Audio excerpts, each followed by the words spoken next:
As I study the prophetic puzzle of end times, there's one piece I simply cannot find anywhere in Scripture: America. This absence is more than puzzling. It's shocking. When we examine biblical prophecy, we can clearly identify Russia in Ezekiel 38 and 39. We see China described as the kings of the East in Revelation 16:12. We have solid scriptural evidence for Israel throughout Daniel and Revelation. Iran appears as ancient Persia in prophetic texts. We can even make a compelling case for a revived Roman Empire in Daniel's visions. But the reigning superpower of our modern world? Silent. Nowhere. Missing from the entire end times narrative. How is this possible? America dominates global economics, controls international finance, projects military power across every continent, and shapes world culture through entertainment and technology. Yet the Bible seems to ignore this massive influence completely. Consider the scope of American power today. The United States economy represents nearly 25% of global gross domestic product. American military bases span the globe across more than 70 countries. The US dollar serves as the world's primary reserve currency, making international trade dependent on American financial systems.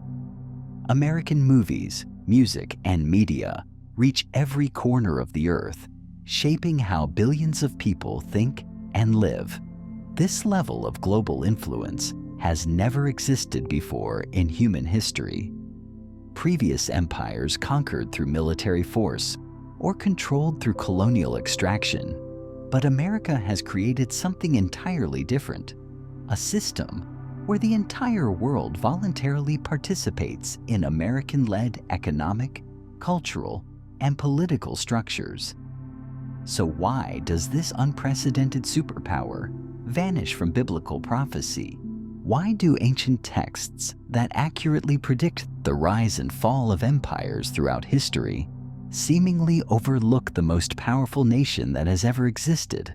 This mystery has puzzled biblical scholars, prophecy students, and Christian leaders for decades. The answer lies in understanding that America doesn't actually disappear from biblical prophecy.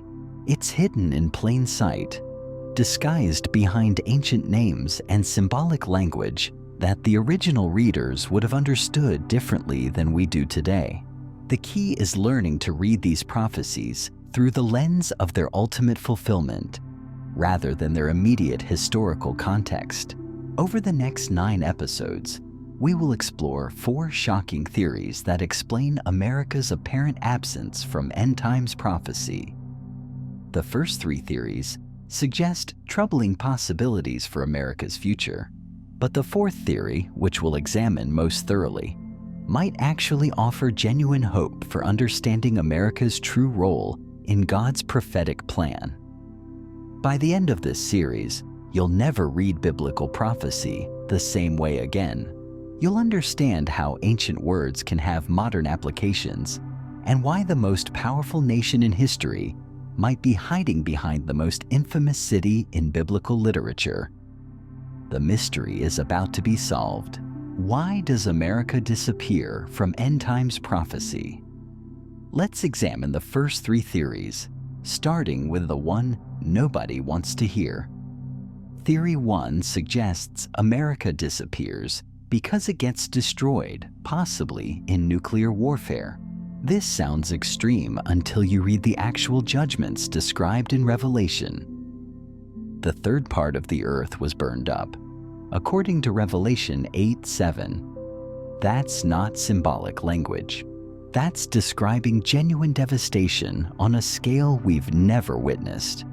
Consider our current reality. Over 17,000 nuclear weapons exist on planet Earth today. These aren't the primitive bombs dropped on Hiroshima and Nagasaki. Modern nuclear weapons possess destructive power, hundreds of times greater than those early devices. One submarine can carry enough nuclear firepower to destroy every major city in multiple countries. The technology exists to eliminate entire nations in a matter of hours. Nuclear warfare wouldn't require a massive coordinated attack involving thousands of weapons. Just one successful strike on the right target could trigger cascading failures throughout interconnected systems. America's electrical grid, financial networks, transportation systems, and communication infrastructure are all vulnerable to electromagnetic pulse effects from nuclear detonation. One bomb exploded at the correct altitude could shut down electronic systems across half the continent. Theory 2 presents a more gradual but equally sobering possibility. America simply declines and fades into irrelevance before the final events begin. History shows us that every empire eventually falls. Babylon ruled for 86 years. Persia dominated for 208 years. Greece maintained power for 268 years. Rome lasted almost 600 years. The British Empire reigned for approximately 250 years. America has already surpassed 245 years of existence. We're approaching the historical lifespan limit for major empires. More concerning than our age is our current trajectory. America faces unprecedented moral division, spiritual decline, economic instability, and political fragmentation. Traditional values that once provided social cohesion are being systematically dismantled. Constitutional principles that once guided governance are being reinterpreted beyond recognition. Scripture warns that righteousness exalts a nation, but sin is a reproach to any people. Looking honestly at America today, we're not heading upward morally or spiritually. Could we reverse course? Absolutely. Will we? That remains the critical question. Theory 2 suggests that if we don't change direction, America won't be destroyed by external enemies. Instead, we'll simply fade into irrelevance through internal decay. Sometimes the most dangerous fall is the quiet one, where the world gradually forgets your name, from rise to rot to ruin. What if America is missing from Revelation because by the time those events unfold, America simply doesn't matter anymore? The superpower that once shaped world history becomes just another struggling nation, fighting for survival in a collapsed global order. These first two theories paint troubling pictures of America's future. But there's a third theory that changes everything we thought we knew about biblical prophecy and America's role in it. What if I told you that the entire future of humanity comes down to a choice between two women? Not literal women, but two cities that represent everything you could ever choose about life, values, and eternal destiny. Revelation 17 and 18 concern the very climax of human history, and these chapters are dominated by two female figures representing radically different approaches to existence. One woman appears as a filthy prostitute, adorned with external beauty, but corrupted at her core. The other appears as a pure bride, genuinely beautiful both inside and outside. These represent the ultimate contrast and the final choice every human being must make. Neither figure represents an actual person. Both are personifications of cities that symbolize competing worldviews with eternal significance. Charles Dickens could have titled his famous novel after these two cities, Babylon and Jerusalem, the city of man versus the city of God. One represents everything wrong with this present world system. The other represents everything right about the world to come. We need to examine the first city carefully because what we discover will fundamentally change how we understand biblical prophecy. Revelation uses a very specific title, Babylon the Great. not just Babylon, but Babylon the Great. This suggests something far beyond the ancient city that once existed along the Euphrates River. The text also calls this entity Mystery Babylon. The word mystery indicates a hidden identity that would be revealed in time rather than being immediately obvious to the original readers. Here's where biblical interpretation becomes fascinating. The Babylon described in Revelation possesses characteristics that ancient Babylon never achieved. This prophetic Babylon controls global commerce with ships from every nation, bringing merchandise to its ports. The whole world becomes economically dependent on its consumer spending rather than its military conquest. Its cultural influence makes all nations drunk with its values and entertainment. It sits on many waters, representing peoples and nations flowing to it from around the world. This end times Babylon has unprecedented military power that makes other nations afraid to challenge its authority. It becomes proud and arrogant, saying, "I sit as a queen and will see no sorrow," believing its prosperity and dominance will last forever. When we compare these characteristics to ancient Babylon, we find that the historical city matches none of these descriptions accurately. But there's a nation today that matches every single detail with frightening precision. The same biblical principle that allows King David to be a prophetic type of Christ and ancient Israel to be a type of spiritual Israel allows ancient Babylon to be a type of something much greater, an end times global system that would dwarf everything that came before it.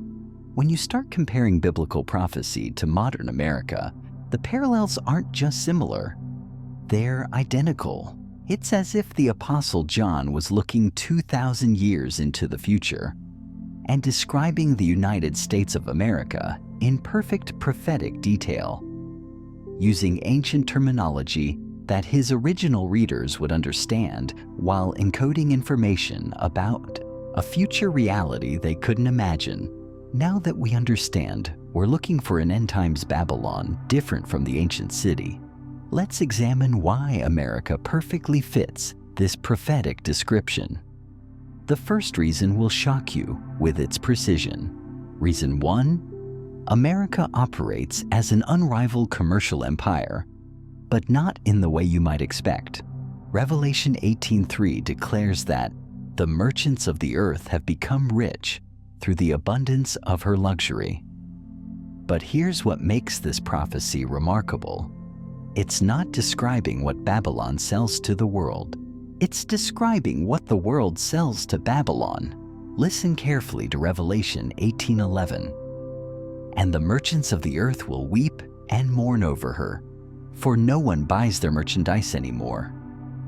This describes a nation that consumes so much that the entire world economy depends on feeding its appetite. The United States runs a trade deficit of over $800 billion annually. America buys $800 billion more from the world than it sells back. The entire global economy depends on American consumers purchasing products manufactured in other countries. But how does America afford to buy so much more than it produces? In 1944, at the Bretton Woods Conference, the world agreed to make the US dollar the global reserve currency. Every major commodity gets priced in dollars. Every central bank holds dollars as their primary reserve. This gives America an incredible advantage. When America needs to pay for imports, it simply creates dollars. Because the dollar serves as the world's money, other nations must accept it. It's the most ingenious economic system in human history. America can consume the world's products and pay with currency it creates at will. Ancient Babylon controlled regional trade routes through military conquest. America controls the entire global financial system itself. When American consumers stop buying, Chinese factories shut down. When American interest rates change, capital flows worldwide reverse. When American markets crash, the entire world feels the impact within hours. This has never existed before in human history. Reason 2 involves global cultural influence. Biblical prophecy describes nations being made drunk with the wine of her fornication. In biblical times, when someone became drunk with wine, they became irrational, unstable, unable to think clearly. They would abandon normal behavior and act against their own interests. That's exactly what's happened to nations under American cultural influence. Nations abandon their traditional values to embrace American secular ideologies that actually harm their own societies. This isn't rational behavior. This is the behavior of nations intoxicated with American cultural programming. Hollywood controls 65% of the global box office. American movies aren't just entertainment. They're cultural programming, teaching the world how to think, what to value, and how to behave. The Prime Minister of Greece studied at Harvard. The President of Taiwan earned her doctorate from Cornell University. Central bank governors worldwide are American-trained economists. America shapes global leadership by shaping global education. Traditional societies that maintained their values for thousands of years abandon them within a single generation of exposure to American media and educational systems. Let's continue examining why America matches the biblical description of Mystery Babylon. Reason 3 focuses on America's maritime commercial empire. Revelation 18:17 through 19 emphasizes ships, sailors, and sea trade. Every shipmaster, all who travel by ship, sailors, and as many as trade on the sea, stood at a distance and cried out when they saw the smoke of her burning. Notice the specific focus on maritime commerce. This isn't describing a landlocked ancient city. This describes a maritime commercial empire whose destruction affects everyone involved in ocean commerce. When container ships can't reach American ports, global supply chains collapse immediately. When American consumers stop buying, international shipping companies go bankrupt. When America's economy fails, maritime trade worldwide shuts down within days. No other nation in history has matched this description. Ancient Rome conquered primarily by land. The British Empire extracted resources from colonies through military force.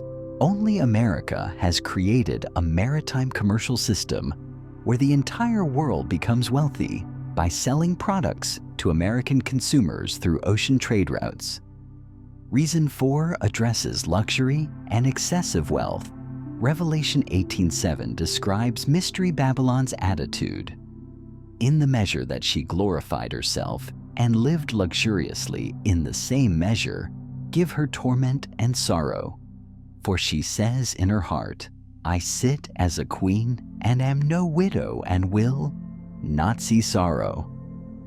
Americans consume 25% of the world's resources, while representing only 4% of the world's population. Americans spend more on entertainment each year, $735 billion, than most nations' entire gross domestic product. We spend more on pet food annually than many countries spend on education and healthcare combined. But the prophecy reveals something deeper than material abundance. The phrase, I sit as a queen and will not see sorrow, describes a pride that comes from material wealth, a sense of invincibility based on comfort and prosperity, a belief that economic success will continue forever. America has convinced itself that its wealth and power are permanent fixtures of reality.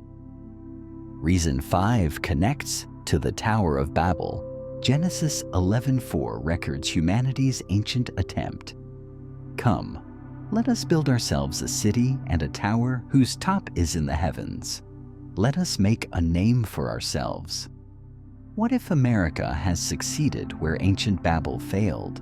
Babel attempted to unite humanity under a single system, create a reputation for human achievement, build something reaching toward heaven, and establish human authority over divine authority. America has achieved what Babel attempted through global institutions. The United Nations, headquartered in New York, brings together every nation under one roof. The World Bank and International Monetary Fund, both American-led institutions, control global finance. NATO and other American-led alliances create unified military command structures spanning continents. America has accomplished human unity on a global scale that ancient Babel could never achieve. Through technology, economics, and cultural influence, America has created the first truly global civilization in human history. Every nation participates in American-dominated systems for communication, finance, entertainment, and commerce. This represents the successful completion of humanity's ancient Babel project under American leadership. Understanding America's role as Mystery Babylon requires examining the unprecedented economic system that makes this identification possible. No empire in history has wielded economic power the way America does today, and this unique position perfectly fulfills biblical prophecies about end-times Babylon that seemed impossible until recent decades. The foundation of American economic dominance was established in 1944 at the Bretton Woods Conference in New Hampshire. World leaders gathered to design the post-war international monetary system, and they made a decision that would reshape global economics forever. They agreed to make the United States dollar the world's primary reserve currency, replacing the gold standard with what economists call the dollar standard. This decision gave America an extraordinary privilege that no nation has ever possessed. When other countries need to pay for international trade, they must first acquire dollars. When America needs to pay for international trade, it simply creates more dollars. Other nations must export goods or services to earn the currency they need for global commerce. America can create the currency that others need simply by expanding its money supply. Consider how this system works in practice. When China sells products to Germany, that transaction happens in US dollars. When Saudi Arabia sells oil to Japan, that transaction happens in US dollars. When Brazil buys machinery from Italy, that transaction happens in US dollars. The entire global economy runs on American currency, even when America isn't directly involved in the transaction. This creates what economists call exorbitant privilege. America can run massive trade deficits, spending far more than it produces, because other countries need American dollars to conduct their own international business. These countries accept American dollars in exchange for real goods and services, even though America created those dollars without producing anything of equivalent value. The system becomes even more remarkable when we understand how it affects global savings. When other countries accumulate dollars through trade surpluses, they typically invest those dollars in American government bonds. This means other nations actually lend money back to America, financing American consumption of their own products. The more America buys from other countries, the more those countries lend money back to America to continue buying their products. Biblical prophecy describes this exact system in Revelation 18:11 through 13. The merchants of the earth will weep and mourn over her, for no one buys their merchandise anymore. The prophecy then lists luxury goods that flow into Babylon from around the world. This isn't describing military conquest or colonial extraction. This describes a consumption-based empire where the entire world depends on one nation's buying power. The prophecy becomes even more specific in describing the sudden collapse of this system. Revelation 18:17 says, "In 1 hour, such great riches came to nothing." In our interconnected global economy, financial collapse can indeed spread worldwide within hours. The 2008 financial crisis demonstrated this precisely. When Lehman Brothers collapsed in New York, markets crashed from London to Hong Kong within hours. Modern technology makes instantaneous global financial collapse possible in ways that previous generations couldn't imagine.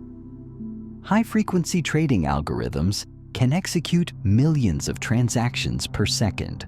A crisis in American markets can trigger automatic selling programs worldwide before human traders even understand what's happening. The biblical timeline of destruction in 1 hour becomes literally possible through modern financial technology. This economic system explains why the whole world mourns Babylon's destruction in Revelation 18. When America's consumption ends, global production stops. When American markets close, international commerce freezes. When the dollar collapses, world trade becomes impossible. Never before in history has one nation's economic health been so critical to global prosperity. The biblical description of nations being made drunk with the wine of her fornication provides one of the most accurate prophecies about American cultural influence ever written. When someone becomes intoxicated with wine, they lose rational judgment, abandon normal behavior, and act against their own best interests. This perfectly describes what happens to traditional societies exposed to American cultural exports. Hollywood represents the most visible aspect of American cultural dominance, controlling 65% of the global box office. But American movies aren't merely entertainment. They function as cultural programming, teaching billions of people worldwide how to think about relationships, success, morality, and lifestyle choices. Characters in American films become role models for young people in cultures that have maintained different values for thousands of years. Consider the speed of cultural transformation in societies exposed to American media. Traditional family structures that survived wars, famines, foreign conquests, and religious persecution crumble within a single generation of exposure to American entertainment. Values that provided social stability for centuries get abandoned in favor of individualistic ideologies promoted through American cultural products. This cultural intoxication extends far beyond entertainment into education and intellectual formation. The Prime Minister of Greece studied at Harvard University. The President of Taiwan earned her doctorate from Cornell. The current President of Ukraine studied economics at American universities. Central bank governors throughout the world received training from American economic institutions. America shapes global leadership by educating the people who will govern other nations. When foreign leaders return to their home countries after American education, they implement policies based on American theoretical frameworks rather than their own cultural traditions. They become intoxicated with American academic ideas and apply them to societies with completely different histories, values, and social structures. This often produces disastrous results, but the intoxication prevents them from recognizing the problems their American-inspired policies create. The biblical prophecy becomes even more precise when we examine how American cultural influence affects traditional moral systems. Societies that maintained conservative values about family, sexuality, and social order for millennia abandon these principles within decades of American cultural penetration. They become irrational about their own traditions, viewing their ancestral wisdom as outdated and oppressive. American social media platforms amplify this cultural intoxication exponentially. Facebook, Instagram, Twitter, and TikTok shape how billions of people worldwide understand reality, relationships, and personal identity. These platforms don't just transmit American culture, they create psychological dependency on American-controlled information systems. People become addicted to American-designed technologies that gradually reshape their thinking patterns and value systems. The prophecy describes this process as fornication, which in biblical terms refers to unfaithfulness to one's covenant relationships. Nations that should be faithful to their own cultural traditions instead become unfaithful by adopting American secular ideologies. They commit cultural adultery by abandoning their ancestral wisdom in favor of American academic theories and entertainment values.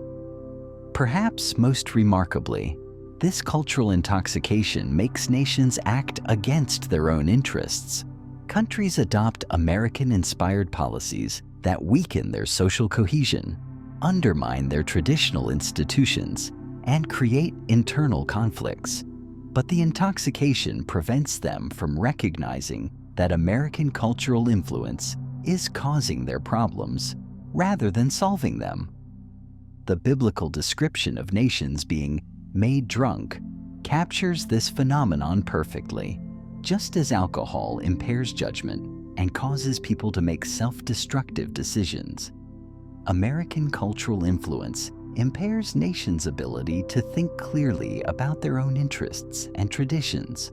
They become culturally intoxicated and make choices that serve American interests rather than their own well-being and social stability. Revelation 17 presents one of the most complex and fascinating images in biblical prophecy: a woman riding a beast with 7 heads and 10 horns. Understanding this relationship reveals crucial insights about the political and economic dynamics that will characterize the end-time system. The woman represents the economic power we've identified as Mystery Babylon, while the beast represents the political authority that supports and eventually destroys her. The text tells us that economic power needs political protection. Throughout history, wealthy merchants and financial systems have required military force to protect their trade routes, enforce their contracts, and maintain the stability necessary for profitable commerce. Ancient Rome provided political stability that enabled Mediterranean trade to flourish. The British Empire used naval power to protect global trade routes that enriched London's financial district. America's economic dominance similarly depends on political and military power to maintain the systems that enable global dollar supremacy. American military bases in over 70 countries help ensure that international trade continues to flow through dollar-denominated systems. American naval power protects the shipping lanes that carry goods to American consumers. American political influence encourages other nations to maintain economic policies that support dollar-based international commerce. But Revelation 17 reveals a shocking development in this relationship. The 10 horns, representing political leaders, will eventually turn against the woman they once supported. Verse 16 declares, "The 10 horns which you saw on the beast, these will hate the harlot, make her desolate and naked, eat her flesh and burn her with fire." The political system will deliberately destroy the economic system it previously protected. This prophecy describes ambitious politicians who become jealous of economic power and decide to seize control of financial systems for themselves. They're willing to bring about economic disaster if that enables them to gain political control over wealth and resources. The prophecy suggests they'll be willing to destroy in order to control. Consider how this could unfold in our current global system. the world's business increasingly concentrates in the hands of a few hundred mega corporations. This economic concentration creates political temptation for leaders who want to control these vast resources. Instead of protecting the economic system that enriches their nations, they might choose to destroy it and seize direct control over the remaining assets. Revelation 17:17 provides the theological framework for understanding this development. For God has put it into their hearts to fulfill his purpose, to be of one mind, and to give their kingdom to the beast, until the words of God are fulfilled. Even rebellion against God's established order serves God's ultimate plan. He uses evil human ambitions to accomplish his prophetic purposes. The 10 kings mentioned in this prophecy have power for 1 hour with the beast. This suggests their authority will be extremely brief, but incredibly destructive. They'll receive delegated power from the Antichrist figure and use it to destroy the economic system that previously enriched the world. Their possession of such privileges will last only 1 prophetic hour, but the consequences will be permanent. This political destruction of the economic system explains why Revelation 18 describes such massive mourning throughout the world. When political leaders destroy the commercial system that sustained global prosperity, everyone who depended on that system for their livelihood will weep and mourn. The merchants, ship captains, and traders mentioned in the prophecy represent everyone whose economic survival depended on the Babylon system. The prophecy reveals that this destruction won't result from external military conquest or natural disaster. Instead, it will come from internal political rebellion against the economic system. The very political structures that once protected global commerce will turn against it and deliberately bring about its collapse. This represents the ultimate triumph of political power over economic power, even though that triumph will be short-lived and ultimately serve God's prophetic plan rather than human ambitions. The biblical prophecy of Babylon's destruction in 1 hour seemed impossible to previous generations, but modern technology and global interconnectedness make this timeline frighteningly realistic. Revelation 18 describes economic collapse happening so rapidly that observers can barely comprehend what they're witnessing. Understanding how this could occur reveals both the fragility of our current system and the precision of ancient prophecy. Consider how financial crises spread in our modern interconnected world. On September 15, 2008, Lehman Brothers collapsed in New York at 4:30 in the morning Tokyo time. Within hours, stock markets from London to Hong Kong were crashing. Banks in Germany froze lending operations. Factories in China began laying off workers. A single American financial institution's failure triggered global economic chaos affecting every continent within the same business day. But Lehman Brothers was just one investment bank. Imagine what would happen if the entire American economic system collapsed simultaneously. High-frequency trading algorithms execute millions of transactions per second based on automated triggers. When these systems detect massive instability, they can sell off entire market positions faster than human traders can even understand what's happening. Modern financial markets operate on electronic networks that can process transactions at the speed of light. When confidence collapses in our digital age, the selling pressure can become overwhelming within minutes rather than hours. Circuit breakers and trading halts might temporarily pause the panic, but they can't prevent the underlying destruction of wealth and economic relationships. The concentration of global business in approximately 300 megacorporations makes rapid systemic collapse even more possible.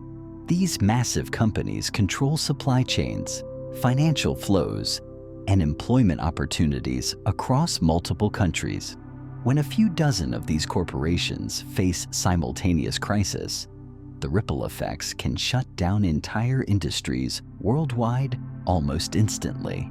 Revelation 18:11 through 13 lists the merchandise that will no longer find buyers: gold and silver, precious stones and pearls, fine linen and purple, silk and scarlet, every kind of citron wood, every kind of object of ivory, every kind of object of most precious wood, bronze, iron, and marble, cinnamon and incense, fragrant oil and frankincense, wine and oil, fine flour and wheat, cattle and sheep, horses and chariots, and bodies and souls of men. This list represents every category of luxury goods, raw materials, and even human labor. When American consumption stops, there will be no market for products that currently employ millions of people worldwide. The prophecy doesn't describe gradual economic decline. It describes the sudden elimination of the world's primary consumer market. The phrase, "in 1 hour," appears 3 times in Revelation 18, emphasizing the supernatural speed of this collapse. Verse 10, "Standing at a distance for fear of her torment, saying, Alas, alas, that great city Babylon, that mighty city, for in 1 hour your judgment has come." Verse 17, "For in 1 hour such great riches came to nothing." Verse 19, "For in 1 hour she is made desolate." This repetition suggests that the speed of destruction will be one of its most shocking characteristics. People who went to sleep thinking they were wealthy will wake up to discover they've lost everything. Nations that depended on American consumers will find their entire export industries worthless overnight. Workers in factories producing goods for American markets will be unemployed before they understand why their jobs disappeared. The prophecy reveals that this collapse won't result from external attack or natural disaster. Instead, it will come from internal political decisions to destroy the economic system. Political leaders will deliberately trigger the collapse because they want to seize control of the remaining resources. They'll be willing to destroy global prosperity to acquire political power over whatever survives the destruction. The morning described in Revelation 18 reflects the reality that billions of people will lose their livelihoods when this system collapses. The interconnected global economy that has created unprecedented prosperity will become the mechanism for unprecedented economic devastation spreading at the speed of modern technology. As we conclude this series about America's role as Mystery Babylon, we must address the practical implications for believers. Biblical prophecy isn't given merely to satisfy curiosity about future events. It's provided to guide present decisions and spiritual preparation. Revelation 18 contains 3 specific commands for God's people living in or connected to the Babylon system. The first command acknowledges a sobering reality about Christian experience in the end-time system. Revelation 17:6 describes Mystery Babylon as drunk with the blood of the saints and with the blood of the martyrs of Jesus. This means some believers will face persecution and death for their faith. Not all Christians will escape through rapture or relocation. Some will be called to witness through suffering and martyrdom. This persecution won't necessarily involve dramatic public executions. It might include professional destruction, social ostracism, economic boycotts, legal harassment, and gradual criminalization of Christian beliefs and practices. Believers need to prepare mentally and spiritually for increasing hostility toward genuine biblical faith in American society. The biblical pattern throughout history shows that God's people often live through judgment rather than being removed from it. Noah lived through the flood. The Israelites lived through the plagues in Egypt. Daniel lived through Babylonian captivity. Preparing for martyrdom doesn't mean seeking death, but it means valuing faithfulness to Christ more than comfort, prosperity, or even physical survival. The second command provides hope for believers who won't be martyred. Revelation 18:4 declares, "Come out of her, my people, lest you share in her sins, and lest you receive her plagues." This calls for separation from the Babylon system before its judgment arrives. Importantly, the Lord doesn't take them out. They must choose to leave. This separation involves more than physical relocation, though geographical distance from major American cities might provide some practical protection. Spiritual separation means refusing to participate in the values, priorities, and lifestyle patterns that characterize the Babylon system. It means choosing contentment over consumption, community over individualism, spiritual wealth over material accumulation. Economic separation might involve reducing dependence on financial systems that could collapse rapidly. This could include developing local community relationships, learning practical skills, storing necessities, and avoiding excessive debt that ties you to unstable economic structures. The goal isn't paranoid survivalism, but wise preparation for potential disruption. Cultural separation means guarding your mind and family from the intoxicating influence of American entertainment, social media, and educational systems that promote values contrary to biblical truth. It means choosing to think biblically rather than accepting the cultural programming that makes nations drunk with Babylon's wine. The third command might surprise you. When Babylon falls, believers are commanded to celebrate. Revelation 18:20 declares, "Rejoice over her, you heavens. Rejoice, you people of God. Rejoice, apostles and prophets, for God has judged her with the judgment she imposed on you." This isn't celebrating human suffering, but celebrating divine justice. The destruction of the Babylon system will end its persecution of God's people and its corruption of human societies. While the world mourns the loss of material prosperity, believers will recognize that God's judgment removes a system that opposed His kingdom and oppressed His people. The celebration reflects understanding that God's justice ultimately serves His redemptive purposes. Revelation 19:1-5 describes heaven's response to Babylon's judgment. Hallelujah! Salvation and glory and power belong to our God, for true and just are His judgments.